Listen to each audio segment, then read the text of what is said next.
یہ تعمیر کے آفس کے سامنے کا مین ہال تھا، جس میں آ کر رکتی لفٹ کے پٹ دھیرے سے سرکے، لیکن اس میں سے نمودار ہونے والی سحر فتح کے انداز میں کسی قسم کی دھیرج دکھائی نہیں دے رہی تھی۔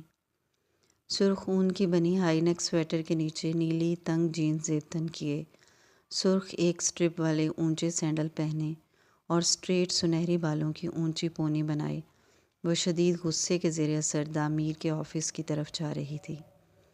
کچھ دن پہلے ہی اسے فائنانس ڈپارٹمنٹ سے نوٹس جاری ہوا تھا، جسے اس نے بیکار سمجھ کر سنجیدہ نہیں لیا تھا، لیکن آج HR نے بھی اسے نوٹس بھیج دیا تھا کہ رؤف اگلے 5 سال کانٹریکٹ اس کے ساتھ سائن نہیں کرے گا۔ وہ پچھلے 7 سال سے رؤف کی ایمبیسڈر تھی اور یہ اس کا دوسرا 5 سال کا کانٹریکٹ تھا، جس کے 2 سال پورے ہو چکے تھے اور ابھی 3 سال باقی تھے، لیکن اسے یہ امید نہیں تھی کہ تعمیر اب اگلے کانٹریکٹ میں اس کو یوں ریپلیس کر دے گا۔ وہ غصے میں سرخ چہرہ لیے ابھی آفس کے سامنے پہنچی تھی کہ عقب سے آتی پکار پر قدم رک گئے۔ میم پلیز رکیں، آپ بنا پرمیشن اندر نہیں جا سکتی ہیں۔ سحر نے غصے سے گردن موڑ کر دیکھا، وہ استقبالیہ کاؤنٹر پر کھڑی ہونے والی لڑکی صبا تھی، جب اس کے سامنے آ کھڑی ہوئی۔ تم جانتی ہو میں کون ہوں؟ سحر کے ابرو ناراضی سے اٹھے۔ اسے سخت برا لگا تھا کیونکہ پہلے کبھی کسی نے اسے یوں روکنے کی جرت نہیں کی تھی۔ جی میم، صبا سنجیدگی سے سر کو خم دیتے ہوئے بولی۔ تو پھر تم مجھے روک کیسے سکتی ہو؟ ابھی بات کرتی ہوں تعمیر سے۔ سحر نے پاؤں پٹکا اور دانت پر دانت جماتی آگے بڑھی۔ صبا فوراً رستے میں حائل ہوئی۔ میم سر نے منع کیا ہے۔ واٹ؟ کس بات پر منع کیا ہے؟ میں آپ کو بنا اپوائنٹمنٹ اندر نہیں بھیج سکتی، سر کے آرڈرز ہیں۔ سحر کا سانس لینا دشوار ہو رہا تھا، وہ جو گہرے سانس لے رہی تھی جیسے کوئی پھانس اٹک گئی ہو، اور پھر وہ ایک ہاتھ کے دھکے سے صبا کو اپنے رستے سے ہٹاتی آگے بڑھی۔ آرڈر مائی فٹ۔ صبا لڑکھڑائی سنبھلی، اتنی دیر میں وہ لمبے لمبے ڈگ بھرتی آفس کے دروازے تک پہنچ چکی تھی۔ صبا نے پیچھے سے پکارا، میم پلیز رک جائیے، لیکن وہ انسنی کرتی بنا دستک دیے دروازہ کھول کر اندر داخل ہو گئی۔ تعمیر اپنی نشست پر بیٹھا سامنے بیٹھے پینل سے محو گفتگو تھا۔ اس کے سامنے نشستوں پر 4 آدمی بیٹھے تھے، جن میں سے ایک اعظم تھا، اور اب سب ایک ساتھ سحر کی طرف دیکھ رہے تھے۔ تعمیر کی بھویں سکڑ گئیں۔ تعمیر، مجھے تم سے بات کرنی ہے، وہ لاپرواہی سے سر کو جھٹکا دیتی کہہ رہی تھی۔ تعمیر تھوڑا سا منہ کھولے غصہ ضبط کر رہا تھا، لیکن سحر کو اس کے تاثرات سے بھی کوئی غرض نہیں تھی۔ سب کو اپنی طرف متوجہ دیکھ کر وہ رعب سے بولی، ابھی۔ چند سیکنڈ کی خاموشی کے بعد ایک آدمی اپنی نشست پر سے اٹھا تھا۔ اسے دیکھتے ہی سب کھڑے ہونے کے لیے پر تولنے لگے۔ جب تعمیر کی رعبدار آواز گونجی، اس کے اعصاب تنے ہوئے تھے۔ سحر کی اس حرکت کو وہ بمشکل ضبط کیے ہوئے تھا، لیکن اب یوں سب کا اٹھنا برداشت سے باہر ہوا۔ شفیق صاحب بیٹھ جائیے، آپ کس کی اجازت سے میٹنگ چھوڑ کر جا رہے ہیں؟ پہلا آدمی جو اٹھا تھا اس نے ندامت سے سر جھکایا اور فوراً بیٹھ گیا۔ اعظم، آپ مس سحر کی بات سنیے پلیز۔ تعمیر نے بائیں طرف گردن موڑ کر اعظم کو حکم دیا، تو سحر کا چہرہ غصے سے تمتمانے لگا۔ اعظم فوراً اپنی جگہ سے اٹھ کھڑا ہوا۔ Okay sir. تعمیر، مجھے اعظم سے نہیں تم سے بات کرنی ہے، سحر دبے سے لہجے میں غرائی۔ اعظم، انہیں باہر لے جائیے پلیز۔ تعمیر اسے دیکھے بنا بلند آواز میں دھاڑا، تو جیسے سب کچھ ایک دم سے سن ہو گیا۔ وہ جب شدید غصے میں بولتا تھا پھر ایسا ہی ہوتا تھا۔ اعظم جو اپنی نشست سے اٹھ گیا تھا تیزی سے سحر تک پہنچا۔ میم پلیز، وہ ہاتھ کا اشارہ دروازے کی طرف کیے ہوئے تھا، اور سحر تعمیر کو گھور رہی تھی، جو اس سے مکمل لاپرواہی برتتا اب سامنے بیٹھے آدمیوں کے ساتھ سلسلہ کلام جوڑ چکا تھا۔ سحر نے ایک خونخوار نگاہ اعظم کے اشارہ کرتے ہاتھ پر ڈالی اور پھر ایک جھٹکے سے رخ موڑ کر باہر نکلی۔ اعظم اس کے پیچھے ہی تھا۔ جب وہ آفس سے نکلتے ہی 2 قدم پر پھر سے پلٹی۔ کیا ہو گیا ہے تعمیر کو؟ ایسے کیوں کر رہا ہے؟ وہ تشویش سے بھویں سکیڑے مستفسر ہوئی۔ انہوں نے بھی کچھ ایسا ہی ملتا جلتا سوال کیا تھا۔ اعظم نے نہایت ملائم لہجے میں کہا۔ وہ تعجب سے گردن کو گھماتی پیچھے ہوئی۔ مطلب؟ اعظم پرسرار انداز میں مسکرایا۔ ایسا کیوں کرتی رہی سحر میرے ساتھ؟ اس نے تعمیر کے الفاظ دہرائے۔ اعظم کی مسکراہٹ اور آنکھیں سحر کو سب سمجھانے کے لیے کافی تھیں۔ وہ ایک سیکنڈ کے لیے گڑبڑائی، نگاہیں چرائیں، لیکن پھر اگلے ہی پل اعظم کی آنکھوں میں آنکھیں ڈالے سوال کر رہی تھی۔ تعمیر مجھے ریپلیس کیوں کر رہا ہے؟ اعظم استحاضیہ مسکرایا تو وہ جیسے جل بھن گئی اور آنکھیں مزید سکوڑ لیں۔ ہر کمپنی ایمبیسیڈرز بدلتی ہے۔ رؤف آپ کو جواب دہ نہیں ہے میم۔ میں نے رؤف کو اپنے اتنے سال دیے ہیں۔ رؤف نے بھی آپ کو آپ کی سوچ، توقع اور حیثیت سے زیادہ دیا ہے، اور کچھ آپ اپنی مکاری سے حاصل کر گئیں۔ اعظم تو بنا کسی لحاظ کے بول رہا تھا۔ What rubbish is this؟ سحر کا چہرہ سرخ پڑ گیا اور وہ بنا کسی لحاظ کے چیخی تھی، جبکہ سامنے کھڑے اعظم کے تاثرات پرسکون تھے اور وہ پیشہ ورانہ لب و لہجے میں مخاطب تھا۔ اٹس ناٹ ربش میم، گندگی تو وہ ہوتی ہے جسے باہر پھینک دیا جائے۔ ویسے آپ اتنی پریشان کیوں ہو رہی ہیں؟ ابھی کانٹریکٹ کے 3 سال باقی ہیں۔ تم تعمیر کے سب سے قریب ہو تو اس کا مطلب یہ نہیں کہ تم جسے چاہو انسلٹ کر سکتے ہو۔ سحر کی آواز غصے سے کانپ رہی تھی۔ میں صرف اسے انسلٹ کرتا ہوں جس کی وجہ سے تعمیر سر کو تکلیف ہوئی ہو۔ سحر نے حیرت سے بھویں سکیڑیں اور بلا کی معصومیت سے سینے پر انگلی کا اشارہ کرتی ہوئی مستفسر ہوئی۔ تکلیف وہ بھی مجھ سے؟ میں اس کی دوست ہوں۔ اس نے سینے پر دستک دی۔ دوست تھیں؟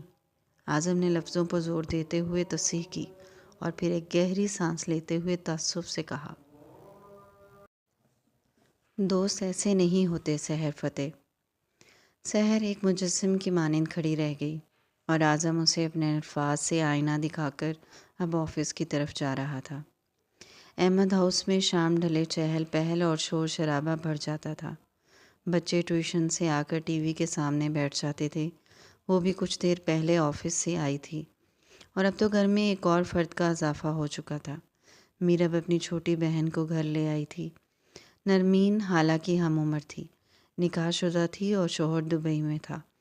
میرب اسے اپنی مدد کے لیے گھر لائی تھی، لیکن حالانکہ آفس سے آتے ہی وہ سب چھوڑ چھاڑ کر موبائل لے کر بیٹھ جاتی تھی، اور بقول میرب کے وہ صبح سے کام میں لگی ہے۔ گھر کی صاف صفائی کے لیے ملازمہ تھی جس کا وقت بھی احمد کے ایکسیڈنٹ کے بعد سے بڑھا دیا گیا تھا۔ روز جس وقت وہ گھر میں آتی سالن آدھا پکا ہوتا اور باقی میرب اس پر چھوڑ کر کمرے میں چلی جاتی۔ آج بھی اس وقت باہر چھوٹے سے لاؤنج میں بچوں نے ادھم مچا رکھا تھا۔ میرب کمرے میں احمد کے کپڑے تبدیل کروا رہی تھی اور اسے برتن دھونے کے ساتھ ساتھ دال کو تڑکا لگانے کا حکم دے گئی تھی۔ وہ برتنوں کو سنک میں رکھ کر نل کو ہلکا سا چلانے کے بعد تیزی سے لہسن چھیل رہی تھی اور دوسری طرف پین میں تیل ہلکی آنچ پر پک رہا تھا۔ گھر آتے ہی وہ سادہ سا پرانا لباس پہن لیتی تھی، کیونکہ آفس کے لیے چند جوڑے تھے جنہیں وہ بہتر حالت میں رکھنا چاہتی تھی۔ پہلے تو وہ پھر بھی سیلری میں سے 1-2 جوڑے بنا لیتی تھی، جو اب ممکن نہیں تھا۔ گھر کے سارے اخراجات اس کے سر پر آن پڑے تھے۔ ایسے میں خود پر 1 روپیہ خرچ کرنے کا تصور بھی نہیں کیا جا سکتا تھا۔ وہ لہسن چھیلنے میں مصروف تھی جب عقب سے اذلان کی آواز سنائی دی۔ مما، عادل بھائی نے میرے ٹوائے پھر سے توڑ دیے۔ وہ ہاتھ میں ٹوٹی ہوئی کار پکڑے اس کی ٹانگوں کے پاس کھڑا شکایت لگا رہا تھا۔ خالہ نے سنی انسنی کہ یہ تو اس کے روز کے کام تھے۔ خالہ لہسن چھیلنے کے بعد اسے چھوٹی سی ٹوکری میں ڈالے دھو رہی تھی جب وہ پھر سے قمیض کھینچتے ہوئے بولا، مما سن رہی ہو آپ؟ دیکھو نا۔ جی جی میں سن رہی ہوں۔ رکھو اسے، میں جوڑ دوں گی، وہ مصروف لہجے میں کہتی ہوئی ٹوکری کو جھٹک کر پانی نچوڑ رہی تھی۔ یہ نہیں جڑے گا اب۔ اذلان نے منہ وسوڑتے ہوئے ٹوٹی ہوئی کار کو الٹ پلٹ کیا۔ جڑ جائے گا، چلو باہر چلو، تیل کے چھینٹے پڑیں گے فیس پر۔ وہ لہسن کو پکتے ہوئے تیل میں پھینک چکی تھی۔ اذلان تڑکے کے شور کے بیچ میں چلا رہا تھا، ابھی جوڑ کر دکھاؤ نا مما۔ اذلان، آپ مما کو تنگ کر رہے ہو۔ کہا تو ہے رکھ دو روم میں۔ میں جوڑتی ہوں فارغ ہو کر۔ اس نے فرائی پین اٹھا کر دال میں انڈیلتے ہوئے غصے سے جھڑکا۔ تڑکے کا شور ایک دم سے بڑھ کر ختم ہوا تو اسے اذلان کی آواز سنائی دی۔ اب جب فارغ ہوتی ہیں تو میں سو جاتا ہوں، وہ اداس صورت بنائے کہہ رہا تھا۔ حالہ نے چونک کر اس کی طرف دیکھا۔ ٹھیک ہی تو کہہ رہا تھا۔ رات گئے کاموں سے فارغ ہو کر جب وہ کمرے میں جاتی تو وہ سویا ہوتا تھا۔ اسے ایک دم سے اپنی لاپرواہی کا شدید احساس ہوا اور فوراً نیچے سے اس کے سامنے بیٹھ گئی۔ دکھاؤ مجھے۔ دھیرے سے اس کے ہاتھ سے ٹوٹی ہوئی کار لی۔ کار کو بہت بے دردی سے توڑا گیا تھا۔ اس کی وائرز اور پہیے تک نکل کر لٹک رہے تھے۔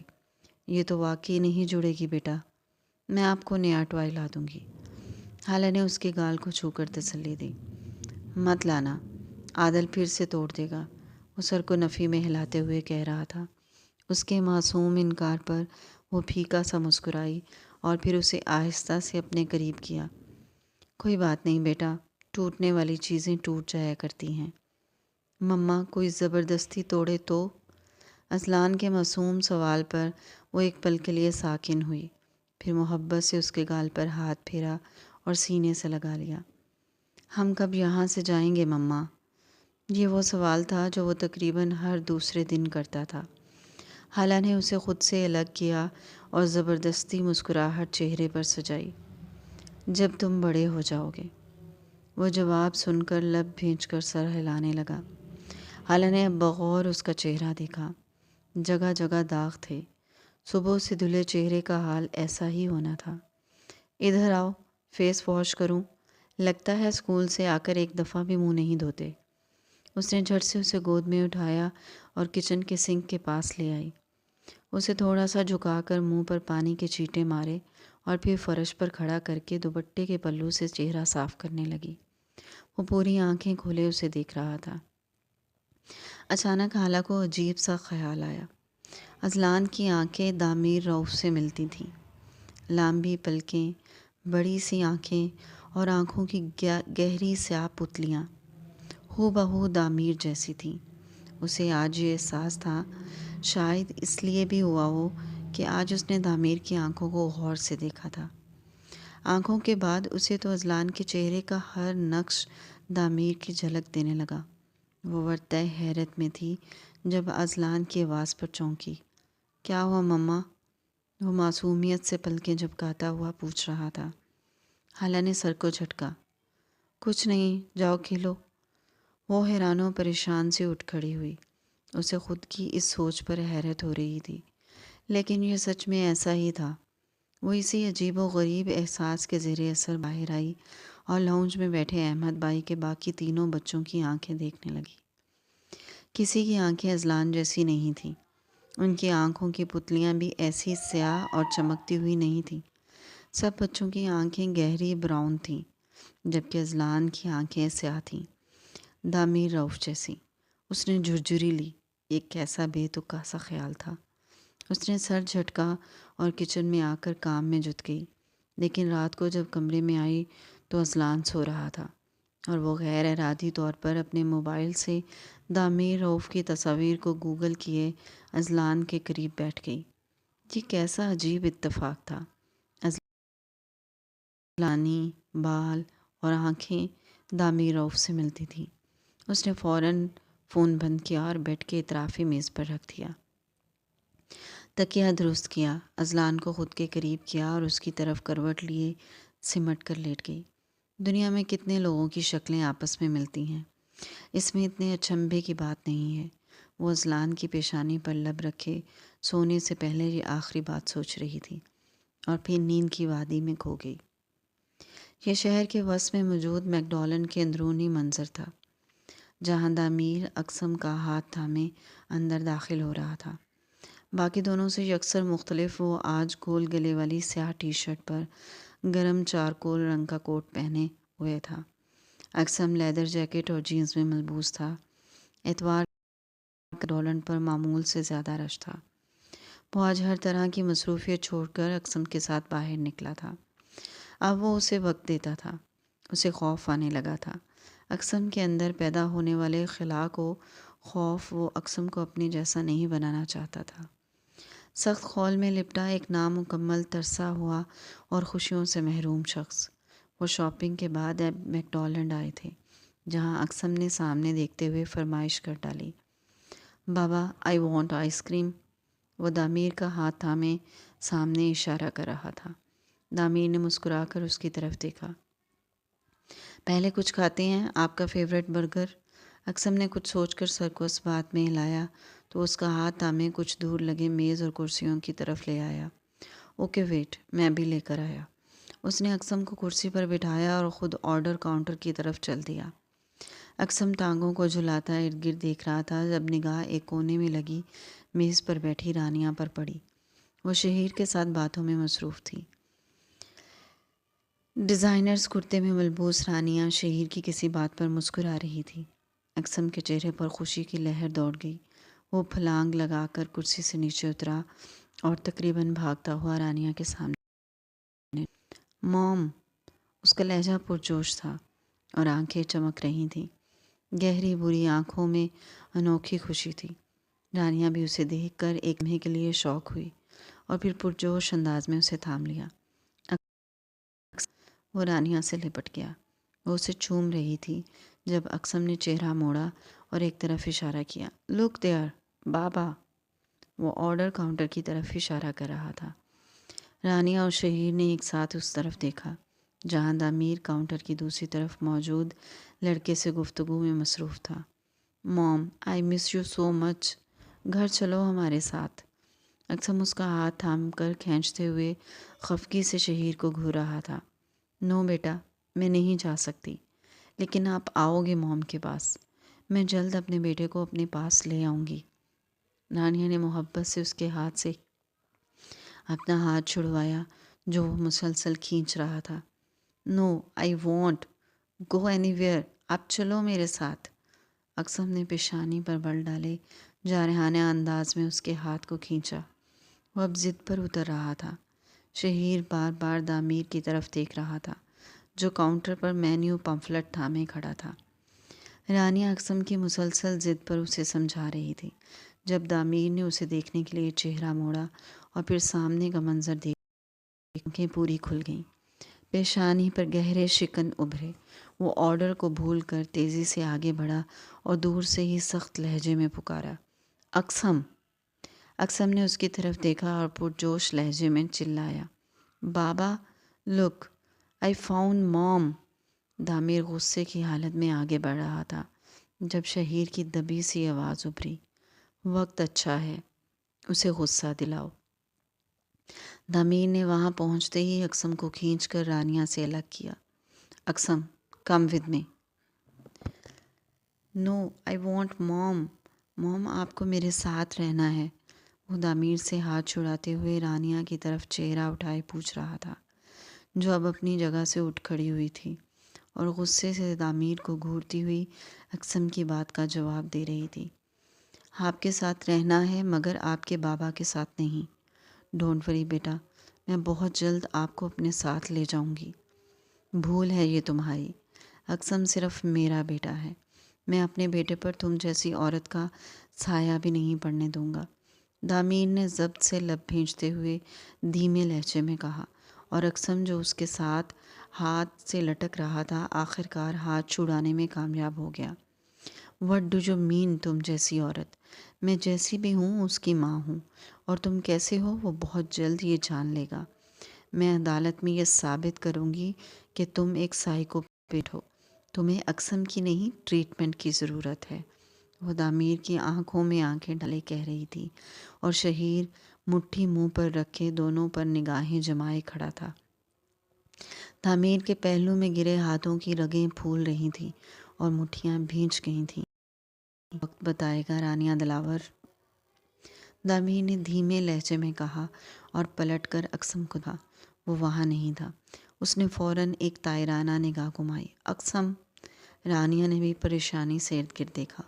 وہ دور تلک کہیں نظر نہیں آ رہا تھا۔ سب لوگ باتوں اور کھانے میں مگن تھے۔ اکثم کہاں ہو بیٹا؟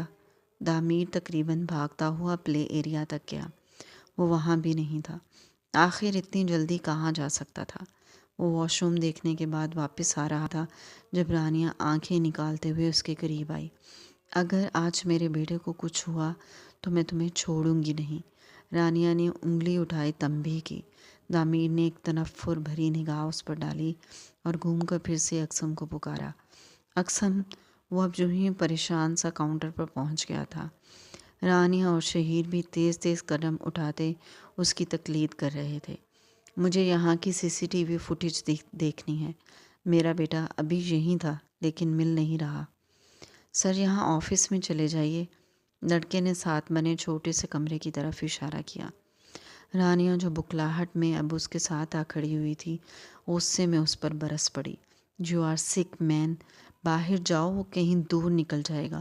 تم یہاں CCTV فوٹیج دیکھنے لگے ہو؟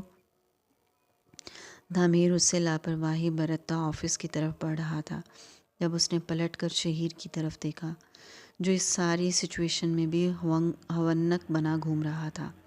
شہیر، وہ یقیناً باہر نکل گیا ہوگا، ہمیں باہر دیکھنا چاہیے۔ وہ تیز تیز قدم اٹھاتی باہر کی طرف جا رہی تھی جبکہ دامیر آفس میں داخل ہوا تھا۔ کمپیوٹر کے آگے بیٹھے شخص نے اسے فوراً چند فوٹیج نکال کر دکھائی۔ فوٹیج میں اقسم ان دونوں کے درمیان سے نکل کر کچھ دور لگے خالی میز کے نیچے گھس گیا تھا۔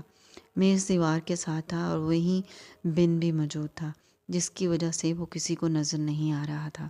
وہ چھوٹا سا تھا اور اس نے یہ سب اتنی تیزی سے کیا تھا کہ کسی کا دھیان تک نہیں گیا تھا۔ دامیر فوٹیج دیکھتے ہی ہڑبڑا کر باہر نکلا اور چند سیکنڈ کے بعد وہ اسی میز کے پاس نیچے فرش پر بیٹھا تھا۔ اقسم گھٹنوں میں چہرہ دیے وہیں بیٹھا تھا۔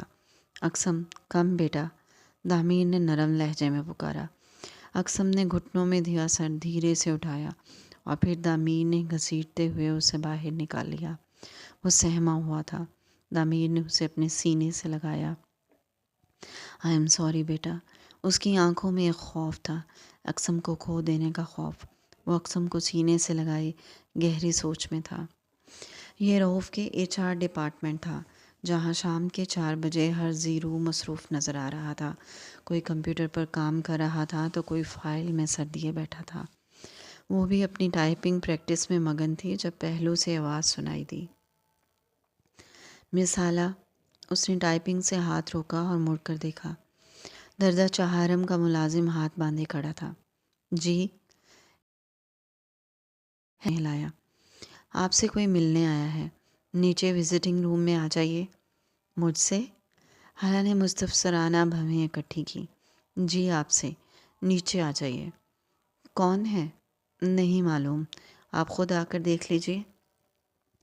ملازم نے پیشہ ورانہ انداز میں بات مکمل کی اور اس کے اٹھنے کا انتظار کرنے لگا، مطلب وہ اسے ساتھ لے کر جانے والا تھا۔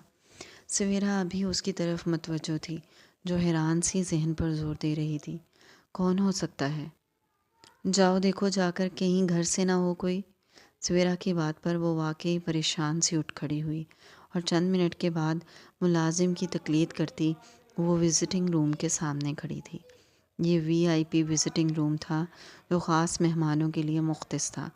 اس نے جیسے ہی دروازہ کھولا، سامنے صوفے پر بیٹھی نین تارا کو دیکھ کر خوشگوار حیرت ہوئی۔ وہ ہمیشہ کی طرح نہایت نفیس لباس میں ملبوس تھیں۔ وہ آج پورے 3 ہفتوں کے بعد حالہ کے متعلق تمام معلومات اکٹھی کر کے یہاں آئی تھیں۔ ماریا نے بہت تسلی سے معلومات اکٹھی کی تھی۔ اس کی اپائنٹمنٹ سے لے کر علی کی سفارش تک سب کھوج نکال لی تھی اور اس کی ذاتی معلومات اسے علی سے ہی ملی تھی۔ وہ کے ہی کسی امپلائی کی بیوہ تھی، عمر 26 سال تھی، ایک بیٹا جو اس کا اپنا نہیں بھائی کا تھا۔ متوسط طبقے سے تعلق تھا اور بھائی کے علاوہ کوئی رشتہ نہیں تھا۔ ارے آپ؟ حالہ ہنوز خوشگوار مسکراہٹ سمیت آگے بڑھی۔ کیسی ہو؟ نین تارا کی آنکھیں اس کو دیکھ کر چمک اٹھیں۔ سفید لباس میں وہ کسی پری مانند لگ رہی تھی۔ میں ٹھیک ہوں، آپ کیسی ہیں؟ اور اقسم نہیں آیا ساتھ؟ وہ پرجوش لہجے میں پوچھتی ہوئی ان کے پاس آ بیٹھی اور اب نگاہ کاؤچ پر بیٹھی دوسری خاتون کی طرف گئی۔ وہ 40-45 کے لگ بھگ خاتون تھیں جو کسی خاص وردی میں ملبوس لگ رہی تھیں۔ نہیں، وہ نہیں آیا، یہ میری کیئر ٹیکر ہے، نوشی۔ نین تارا نے نوشی کی طرف اشارہ کرتے ہوئے تعارف کروایا۔ حالہ نے مسکراہٹ گہری کی اور گردن کو ہلکا سا خم دیا۔ نوشی نے مسکراتے ہوئے سر ہلا کر اس کے ہیلو کا جواب دیا۔ وہ گہری نظروں سے حالہ کا جائزہ لے رہی تھی۔ وہ واقعی بے حد حسین تھی اور نین تارا سچ کہتی تھیں وہ دامیر کے لیے ہی بنی تھی۔ نوشی بالکل میرے گھر کے ایک فرد کی طرح ہے، نین تارا نے محبت سے نوشی کی طرف دیکھتے ہوئے کہا۔ وہ آج خاص طور پر اسے ساتھ لائی تھی۔ وہ اسے حالہ سے ملوانا چاہتی تھی کیونکہ وہ اب رانیہ کی دفعہ کی غلطیاں دوبارہ نہیں دہرانا چاہتی تھی۔ آپ ہے ہی اتنی اچھی، حالہ نے محبت سے تعریف کی تو وہ کھلکھلا کر ہنس دیں۔ نوشی بھی ہنس پڑی۔ تعریف کرنے میں کمال رکھتی ہو۔ نہیں، یہ کوئی کمال نہیں ہے، سامنے آپ جیسا کوئی ہو تو خود بخود تعریف کرنے کو دل چاہتا ہے۔ آپ آج بھی اپنے بیٹے سے ملنے آئی تھی؟ وہ معصومیت سے پوچھ رہی تھی۔ نین تارا نے کی نکیوں سے نوشی کی طرف دیکھا۔ وہ بھی دامیر کو اسی پر ظاہر نہیں کرنا چاہتی تھی۔ ہاں، بیٹے سے بھی اور تم سے بھی، تمہیں بھول نہیں پا رہی تھی، نین تارا نے محبت سے اس کی طرف دیکھتے ہوئے جواب دیا تو حالانکہ مسکراہٹ بے ساختہ گہری ہوئی۔ میں آپ کے لیے کچھ منگواؤں؟ کافی، کولڈ ڈرنک یا پھر چائے؟ وہ ایک دم سے اپنی جگہ سے اٹھی۔ اب یہ احساس ہوا کہ وہ میزبان ہے۔ کچھ بھی نہیں، نین تارا نے فوراً ہاتھ کا اشارہ کرتے ہوئے منع کیا۔ ارے ایسے کیسے؟ آپ مجھ سے ملنے آئی ہیں، میرا اتنا حق تو بنتا ہے، حالہ نے مصنوعی خفگی سے گھورتے ہوئے کہا۔ اوکے، کافی منگوا دو۔ وہ ہنستے ہوئے سر ہلا کر کچھ دور لگے انٹرکام کی طرف بڑھی تو نین تارا نے ابرو اچکائے نوشی کی طرف دیکھا۔ کیسی ہے؟ ان کے لہجے میں کھنک تھی۔ نوشی نے کبھی ان کو اتنا پرجوش نہیں دیکھا تھا، رانیہ کی دفعہ بھی نہیں۔ دامیر کی، حالہ، نوشی نے گہری مسکراہٹ کے ساتھ کہا تو وہ سرشار سی حالہ کی طرف دیکھنے لگی جو انٹرکام کا ریسیور کان سے لگائے کافی کا آرڈر دے رہی تھی۔ چند سیکنڈ کے بعد وہ مسکراتی ہوئی واپس آئی۔ آ رہی ہے کافی، اور آپ بتائیں اقسم کیسا ہے، اور روزی؟ خوشگوار لہجے میں پوچھتی ہوئی وہ پھر سے نین تارا کے قریب بیٹھ گئی تھی۔ سب ٹھیک ہیں، مجھے اچھا لگا آپ نے ایسے مجھے یاد رکھا اور ملنے چلی آئیں۔ تم جیسی پیاری لڑکی کو کوئی کیسے بھول سکتا ہے، یہ تمہارے لیے۔ نین تارا نے نوشی کی طرف دیکھا جس نے فوراً ایک گفٹ ان کی طرف بڑھایا۔ حالہ نے گفٹ دیکھا تو نفی میں سر ہلانے لگی۔ نہیں، ہرگز نہیں، میں یہ نہیں رکھ سکتی، یہ میں تمہارے لیے لائی ہوں، بہت چھوٹا سا گفٹ ہے، تمہیں رکھنا پڑے گا۔ وہ اصرار کر رہی تھی۔ کہیں آپ مجھے اس دن اقسم کو چاکلیٹ کھلانے کا بدلہ تو نہیں اتار رہی؟ حالہ نے خفا سے لہجے میں پوچھا۔ وہ بے ساختہ ہنسنے اور نفی میں سر ہلانے لگی۔ بالکل نہیں، ایسا مت سوچو، میری کوئی بیٹی نہیں ہے، بس یوں ہی اس ڈریس کو دیکھ کر تمہارا چہرہ سامنے آیا، سوچا لے لوں۔ ان کی اس بات پر حالہ چاہ کر بھی انکار نہیں کر سکی اور گفٹ بیگ تھام لیا۔ Thank you. کمرے کا دروازہ کھلا اور ملازم ٹرے تھامے اندر داخل ہوا۔ حالہ فوراً اٹھی اور ٹرے سے مگ اٹھا کر پیش کرنے لگی۔ نین تارا اس کی ہر ادا کو بغور دیکھ رہی تھی۔ وہ اتنی پیاری کیوں تھی کہ دل خود بخود اس کی طرف کھنچ رہا تھا۔ یہ دامیر کے آفس کے باہر کا ہال تھا جہاں لگے صوفے پر حالہ گہرے سبز رنگ کے سوٹ پر اسکن رنگ کی لانگ جرسی پہنے اور ہم رنگ پرنٹڈ سکارف گلے میں لپیٹے چہرہ لٹکائے بیٹھی تھی۔ ہر نیا دن اس کے لیے نئی مشکل لے کے آتا تھا۔ وہ جتنا دامیر رؤف کے سائے سے دور بھاگنا چاہتی تھی اتنا ہی اس کا سامنا ہو رہا تھا۔ منظور اڈوانی نے آج بھی جان بوجھ کر اسے ہی ڈریس سلیکشن کے لیے یہاں بھیجا تھا۔ فوراً مہمانوں میں خواتین بھی شامل تھیں جن کے لیے پاکستان کے مشہور ڈیزائنرز جوڑے تیار کیے جا رہے تھے، لیکن جوڑوں کے انتخاب کے لیے HR ڈپارٹمنٹ سے بھی کسی خاتون کو بلایا گیا تھا۔ دل چاہ رہا تھا یہاں سے بھاگ جائے یا پھر منظور اڈوانی کو ہی شوٹ کر دے۔ اعصاب ابھی بھی شل ہو رہے تھے۔ میم آفس میں جائیے، سر ویٹ کر رہے ہیں۔ استقبالیہ ڈیسک سے صبا کی آواز سنائی دی تو وہ بے دلی سے اٹھ کھڑی ہوئی۔ وہ مریل قدم آفس کی طرف چل پڑی۔ آج پھر دامیر کا سامنا کرنا تھا۔ پچھلی ملاقات اور انسلٹ متواتر ذہن میں گھوم رہی تھی۔ آفس کے سامنے دروازے پر دستک دینے سے قبل وہ نچلے لب کو دانتوں تلے دبائے منہ بسورے کھڑی تھی جب دروازہ ایک دم سے کھلا اور دامیر سامنے کھڑا تھا۔ گرے ڈریس شرٹ اور ڈارک گرے پینٹ میں پہنے اپنے مخصوص انداز میں آستین کو کوہنیاں تک موڑے وہ اب تعجب سے حالہ کے چہرے کو دیکھ رہا تھا، جس کے تاثرات عجیب و غریب تھے۔ اس نے فوراً مہمانوں کے لیے پاکستان کے بہترین ڈریس ڈیزائنرز کو ہائر کیا تھا، اور وہ ایک لڑکی تھی، اس لیے وہ چاہتا تھا اس کے ساتھ سارے معاملات بھی کوئی لڑکی ہی ڈیل کرے۔ لیلا ڈریس ڈیزائنر رؤف پہنچنے ہی والی تھی، لیکن HR ڈپارٹمنٹ سے کوئی نہیں آیا تھا۔ اس نے ڈپارٹمنٹ میں کال کی تو منظور نے بتایا کہ حالہ جا چکی ہے اور آفس کے باہر انتظار کر رہی ہے۔ وہ اسے اندر بھیجنے کا کہہ چکا تھا، اس کے باوجود وہ اب تک اندر کیوں نہیں آئی تھی؟ اسی کشمکش میں وہ اپنی جگہ سے اٹھا اور دروازہ کھولا تو محترمہ چہرے کے عجیب و غریب زاویے بنائے پائی گئیں۔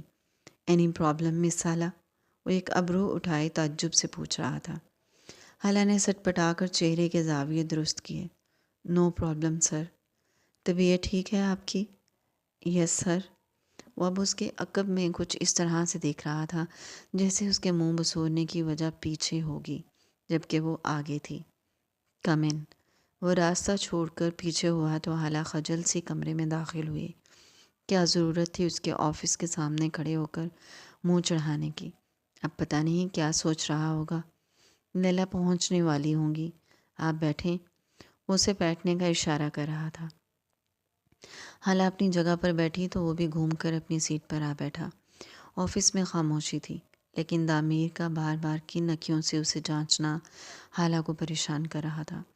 وہ نگاہیں جھکائے دعائیں مانگ رہی تھی کہ اسے ٹائپنگ کی وارننگ یاد نہ آئے، کیونکہ پچھلے 10 دن میں وہ ایک ہی قطار میں رفتار بنا پائی تھی۔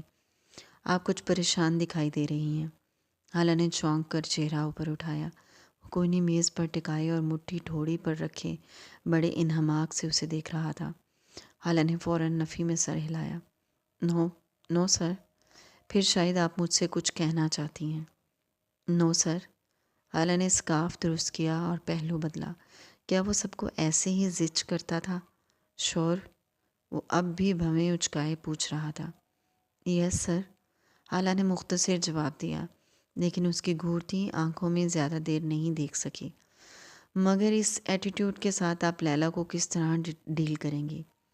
حالہ نے ایک جھٹکے سے سر اوپر اٹھایا اور اسی طرح بیٹھا تھا، لیکن اب لہجہ کچھ چبھتا سا تھا۔ آپ مجھ سے نظریں نہیں ملا پا رہی ہیں؟ یس سر، نو سر کے علاوہ کوئی اور بات نہیں کر رہی ہیں؟ میری سمجھ سے باہر ہے، کیا سوچ کر منظور نے آپ کو یہاں بھیج دیا ہے؟ دامیر کے لہجے میں ایک دم سے بیزاری در آئی تھی۔ وہ سیٹ کی پشت سے ٹکا تھا پیچھے ہوا۔ حالہ ایک پر اعتماد لڑکی تھی، لیکن دامیر کے سامنے پتہ نہیں کیوں سارا اعتماد گھاس چرنے چلا جاتا تھا۔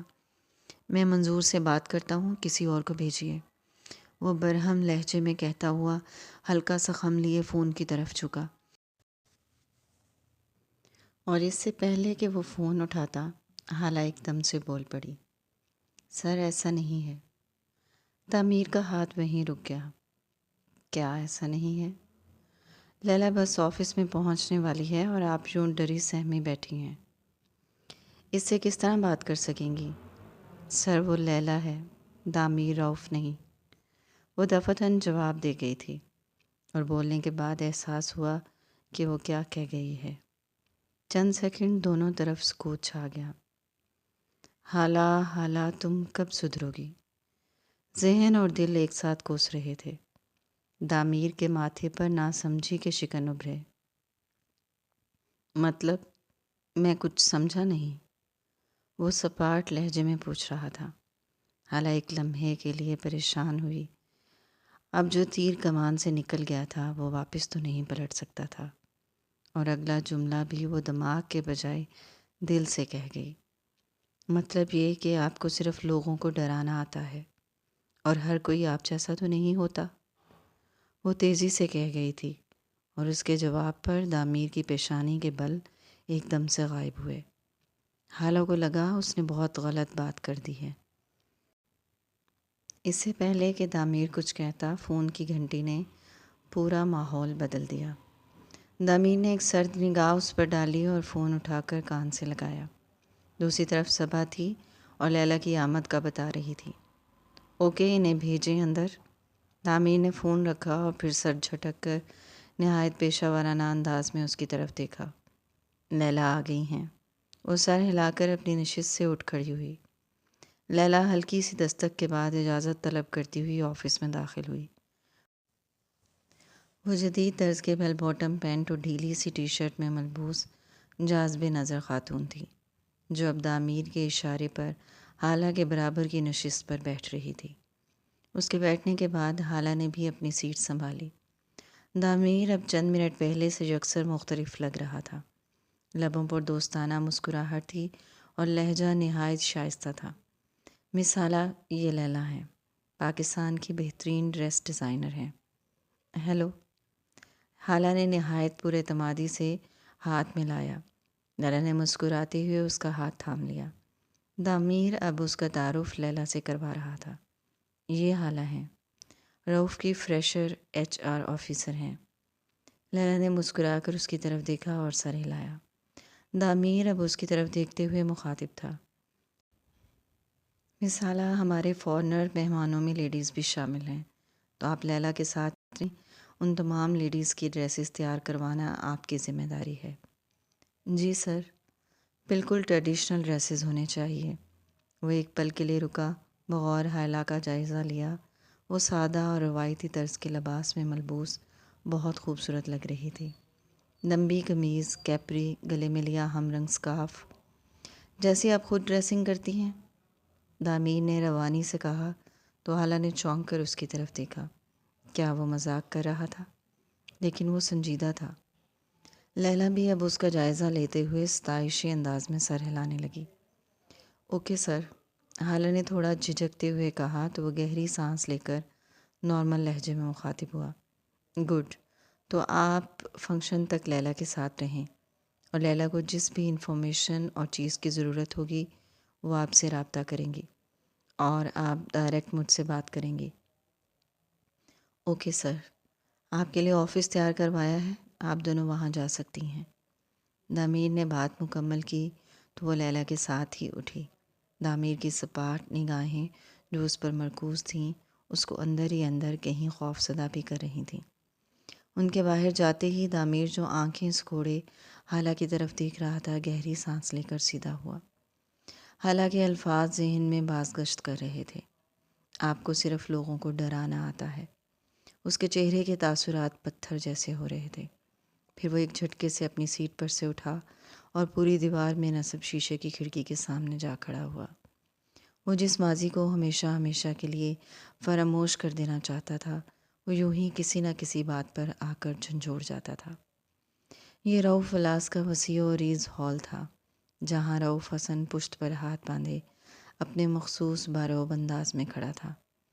12 سالہ دامیر چیکدار لانگ نکر، سفید ٹی شرٹ اور سفید جوگرز پہنے ہوئے سر جھکائے زینے اتر رہا تھا۔ اس کے پیچھے 3 ملازم بیگ اٹھائے اس کی تقلید کر رہے تھے۔ اذن کے دنیا سے چلے جانے کے بعد رؤف ولاس اور یہاں کے مکینوں کو سنبھالنے میں کچھ عرصہ لگا تھا، اور اس عرصے میں وہ پھر سے نین تارا کے قریب ہو گیا تھا۔ وہ ماں سے ملنے لگا تھا، ان کی پوری توجہ اب اس کے لیے تھی، لیکن رؤف حسن زیادہ دیر تک یہ سب برداشت نہیں کر سکے اور اسے بہت دور لندن بھیجنے کا فیصلہ کر لیا۔ تب ننھا ذہن الجھ جاتا تھا، آخر اس کے ڈیڈ اسے اپنی ہی ماں کے قریب کیوں نہیں آنے دیتے تھے؟ وہ اپنی ہی ماں کی تربیت سے کیسے بگڑ سکتا تھا؟ وہ نین تارا سے اتنا دور نہیں جانا چاہتا تھا۔ 12 سال آخر عمر ہی کیا ہوتی ہے؟ لیکن بقول رؤف حسن کے وہ بھی اسی عمر میں گھر سے دور پڑھنے کے لیے چلے گئے تھے۔ وہ یوں ہی سر جھکائے زینے اتر کر نیچے آیا تو نگاہ سامنے سے آتی نین تارا پر پڑی۔ ایک پل میں ہی اس کا دل مٹھی میں آ گیا تھا۔ ان کی آنکھ کے پاس پڑا نیل میک اپ کی تہوں سے بھی نہیں چھپ سکا تھا۔ اسے یقین تھا یہ نیل اس کے حق کے لیے بولنے کی سزا تھی۔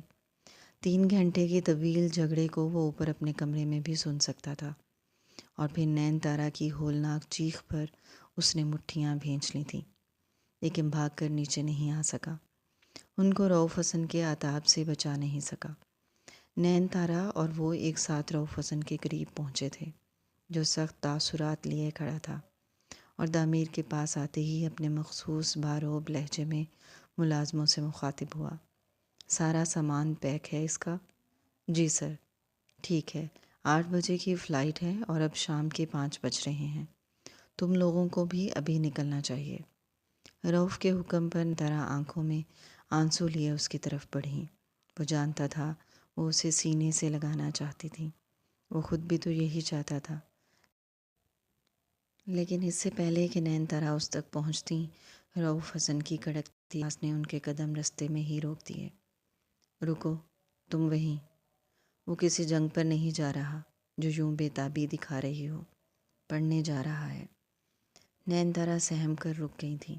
دامیر نے بے بسی سے ماں کی طرف دیکھا۔ دامیر، میں تمہیں لندن کے ٹاپ بورڈنگ اسکول میں بھیج رہا ہوں اور امید کرتا ہوں تم مجھے لیٹ ڈاؤن نہیں کرو گے۔ رؤف حسن اب اس سے مخاطب تھا اور وہ فقط معصومیت سے پلکیں جھپکا رہا تھا۔ میں اور تمہاری مما تمہیں ایئرپورٹ چھوڑنے نہیں جا سکتے، ہمیں ایک بہت خاص میٹنگ کے لیے جانا ہے۔ تمہیں میر علی اور اسد ایئرپورٹ پر لے جائیں گے۔ دامیر نے ایک سہمی سی نگاہ نین تارا پر ڈالی، اور اس نگاہ میں بہت سے شکوے اور سوال تھے۔ کیا وہ دونوں اسے چھوڑنے نہیں جا سکتے تھے؟ وہ لندن اکیلا جائے گا، اگر فلائٹ میں کوئی مسئلہ ہوا تو کون ہینڈل کرے گا؟ اگر وہاں ایئرپورٹ پر اسے کوئی ریسیو کرنے نہ پہنچا تو؟ ادھر بورڈنگ میں کبھی اسے ان کی بہت یاد آئی تو کیا وہ بلا جھجک گھر کال کر سکتا ہے؟ کیا وہ اب سال یا 2 سال بعد دوسرے بچوں کی طرح پاکستان آیا کرے گا؟ کیا اسے جاتے ہوئے بھی اپنی ماں کے سینے سے لگنے کی اجازت نہیں ملے گی؟ کتنے ہی سوال تھے جو اس کے ذہن میں باز گشت تھے۔ بیٹا ڈونٹ وری، سب ٹھیک ہوگا۔ نین تارا نے نم آنکھوں سے اسے تسلی دی۔ وہ ماں تھی، اس کی آنکھ میں چھپے تمام سوال پڑھ لیے تھے۔ اس کو وری ہونے کی ضرورت نہیں ہے، میں نے سارے ارینجمنٹ کر رکھے ہیں۔ مجھے تو تم زیادہ وری لگ رہی ہو۔ چلو اب یہ ایکٹنگ بند کرو اور جا کر ریڈی ہو جاؤ، ہمیں پارٹی کے لیے نکلنا ہے۔ رؤف حسن کے الفاظ تھے یا تیز دھار خنجر، اسے اپنے دل کٹتا ہوا محسوس ہوا۔ وہ نہیں جانتا تھا وہ کتنے عرصے کے لیے لندن جا رہا ہے اور اب کب واپس آئے گا۔ دروازے پر ہلکی سی دستک اسے گھسیٹتے ہوئے حال میں واپس لے آئی۔ اعظم دروازہ کھولے کھڑا تھا اور اجازت طلب کر رہا تھا۔ اس نے فقط سر کو ہلکا سا خم دے کر اجازت دی۔ ایک بات بتاؤ اعظم، وہ کھڑکی کے پاس ہی کھڑا اس سے مخاطب تھا۔ اعظم جو میز پر فائل کھول کر سیٹ کر رہا تھا، اس کے استفسار پر ہاتھ باندھے اس کے قریب چلا آیا۔ اب دامیر کا رخ کھڑکی کی طرف تھا، وہ رؤف حسن کی طرف ہی کمر پر ہاتھ باندھے کھڑا تھا، اور اعظم اس کے پیچھے مؤدب انداز میں ہاتھ باندھے کھڑا تھا۔ آپ کو مجھ سے کوئی بھی بات پوچھنے کے لیے اجازت کی ضرورت نہیں ہے سر۔ کیا رؤف میں سب مجھ سے ڈرتے ہیں؟ دامیر کے سپاٹ لہجے میں پوچھے گئے اس عجیب سوال پر اعظم نے تعجب سے اس کی پشت کو گھورا۔ سچ بتاؤ اعظم، اب تم بھی ڈر کر جھوٹ مت بولنا۔ وہ جان گیا تھا اعظم یقیناً اس کشمکش میں ہے کہ کیا جواب دینا چاہیے۔ جی ڈرتے ہیں، لیکن میں یہ جانتا ہوں کہ آپ کے صرف رولز سخت ہیں، آپ دل کے سخت نہیں ہیں۔ اعظم نے گھما کر بہت خوبصورت جواب دیا تھا۔ وہ ہنسنے لگا تھا، ایسی ہنسی جو نہ تو مکمل قہقہا تھی اور نہ ہی مسکراہٹ۔ وہ یوں ہی ہنستے ہوئے اعظم کی طرف گھوم گیا اور پھر ہنسی کو دباتے ہوئے محبت سے اعظم کو دیکھا۔ تم تو میری طرفداری کرو گے ہی، میرے مشیر خاص جو ہوئے۔ دامیر کا لہجہ شریر تھا۔ اعظم نے مسکرا کر سر ہلایا۔ وہ اب گہری سانس لیتے ہوئے سیٹ کی طرف آ گیا تھا۔ خیر بتاؤ کیا کیا جائے کہ سب مجھ سے ڈرے بنا تمام رولز کو فالو کریں۔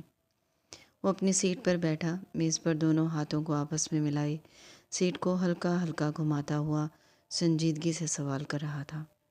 اعظم ایک لمحے کے لیے سوچ میں پڑ گیا، جبکہ وہ اب دونوں ابرو اٹھائے اس کے مشورے کا منتظر تھا۔ سر ایسے تو سارا نظام درہم برہم ہو جائے گا۔ آپ کی پرسنالٹی کا دبدبہ اور رو بھی تو ہے کہ سب تیر کی طرح سیدھے ہیں۔ ایسا رعب اور دبدبا تو میرے ڈیڈ میں بھی تھا، لیکن تب تو سب جلیبی کی طرح ٹیڑھے تھے۔ اس کے لبوں پر تلخ مسکراہٹ ابھری۔ رؤف حسن کے ذکر پر ہمیشہ ایسا ہی ہوتا تھا، اس کا لب و لہجہ اور انداز تلخ ہو جاتا تھا۔ آپ اس رعب کے ساتھ ساتھ ذہین بھی ہیں، اور جیسا میں نے پہلے کہا، آپ دل کے سخت نہیں ہیں، جبکہ باس دل کے سخت تھے۔ اعظم کے لہجے میں ٹھہراؤ تھا۔ وہ ایک دم سے سیٹ کی پشت سے سر ٹکائے آنکھیں موند گیا۔ اور اگر میرے اس رعب کی وجہ سے لوگ مجھ سے نفرت کرنے لگیں تو؟ آپ سے کوئی کیسے نفرت کر سکتا ہے سر؟ کر سکتا ہے، اور بہت لوگ کرتے ہیں، وہ آنکھیں موندے ہی جواب دے رہا تھا۔ ان کو آپ کی قدر نہیں ہے، وہ آپ کو جانتے نہیں ہیں کہ آپ کیا ہیں۔ ضمیر نے آنکھیں کھولی اور خالی خالی نظروں سے اعظم کی طرف دیکھا۔ کیا تم مجھے جانتے ہو اعظم؟ اعظم ایک دم سے خاموش ہو گیا تھا، جیسے کچھ سوچ رہا ہو۔ ضمیر کی مسکراہٹ گہری ہوئی۔ احمد ہاؤس میں معمول سے ہٹ کر چہل پہل اور شور شرابہ تھا۔ اتوار کا دن تھا تو بچے سارا دن گھر میں دھما چوکڑی مچاتے۔ اس وقت بھی لاؤنج میں نرمین ٹی وی پر کوئی سیریل دیکھ رہی تھی، اور بچے بظاہر تو کتابیں کھولے بیٹھے تھے، لیکن ایک دوسرے سے نوک جھوک مسلسل چل رہی تھی۔ حالہ کچن کا سارا کام نمٹا کر تیزی سے اپنے کمرے کی طرف جا رہی تھی، جہاں اذلان بیگ لیے اس کا انتظار کر رہا تھا۔ وہ ابھی لاؤنج میں ہی تھی جب میرب نے رستے میں ہی روک لیا۔ حالہ، دودھ والے کے پیسے دے دو۔ اس نے فوراً اس بات میں سر ہلایا اور کمرے میں چلی آئی۔ یہ اس مہینے کا آخری بل تھا، جس کے پیسے اس نے پہلے سے الگ کر رکھے تھے۔ دودھ کے بل کے 8,000 نکال کر پیچھے اب اس کے پاس بس 5,000 تھے، جو آفس آنے جانے کے لیے اور دوسرے چھوٹے موٹے اخراجات کے لیے بہت کم تھے۔ لیکن اس نے سوچ لیا تھا، پہلے جو کبھی کبھار وہ بس کے بجائے آٹو رکشہ کروا لیتی تھی، اب ایسا نہیں کیا کرے گی، اور صبح ایک چوک پیدل چل کر دوسرے چوک سے بس لیا کرے گی۔ اس طرح پورا مہینہ خرچہ بآسانی چلا جائے گا۔ اس نے 8,000 نکالے اور باہر آ کر میرب کو تھما دیے۔ میرب اپنے پیسے گن رہی تھی اور وہ واپس اپنے کمرے کی طرف پلٹ رہی تھی جب اس کی آواز پر پھر سے رکنا پڑا۔ یہ پیسے کم ہیں، دودھ کا بل زیادہ ہے۔ میرب ہاتھ میں پیسے تھامے اور پیشانی پر شکن ڈالے کہہ رہی تھی، کیوں بھابھی؟ پچھلے مہینے تو میں نے اتنے ہی دیے تھے۔ وہ تعجب سے مستفسر ہوئی۔ میں نے دودھ کی مقدار بڑھا دی ہے، میرب نے سپاٹ میں جواب دیا تو وہ ایک دم سے پریشان ہو گئی۔ ظاہر سی بات تھی، اس نے اپنے حساب سے سارا بجٹ پورا کیا تھا اور بہت مطمئن تھی۔ اب ایسے کیا دیکھ رہی ہو بھائی؟ کرنا پڑا۔ احمد کی عیادت کے لیے اتنے مہمان آتے ہیں، سب کو چائے پانی دینا ہوتا ہے۔ میرب اس کی پریشانی سے بے خبر نخوت سے ناک چڑھائے وضاحت دے رہی تھی، لیکن بھابھی میرے پاس تو بس اب آفس آنے جانے کے پیسے بچے ہیں۔ وہ بے حد پریشان تھی۔ تو اب میں کہاں سے لاؤں؟ دودھ والا باہر کھڑا ہے، میرب نے تنک کر کہا۔ وہ ایک لمحے کے لیے گہری سوچ میں گئی اور پھر آہستگی سے پوچھا، کتنے پیسے ہیں؟ اسے توقع تھی یہی کوئی 1,500 اور 1,000 اوپر ہوگا۔ 4,000، میرب نے رعب سے جواب دیا۔ 4,000؟ پیسے اس کی توقع سے کہیں زیادہ تھے، اس لیے پوری آنکھیں کھل گئیں۔ وہ اتنی پریشان ہوئی کہ غیر ارادی طور پر اپنی طرف دیکھتی نرمین پر نظر پڑی۔ ارے بی بی، ہماری طرف تو ایسے دیکھ رہی ہو جیسے سارے کا سارا دودھ میں اور میری بہن پی جاتی ہیں۔ رات کو اذلان جو پیتا ہے وہ کسی کھاتے میں نہیں جاتا کیا؟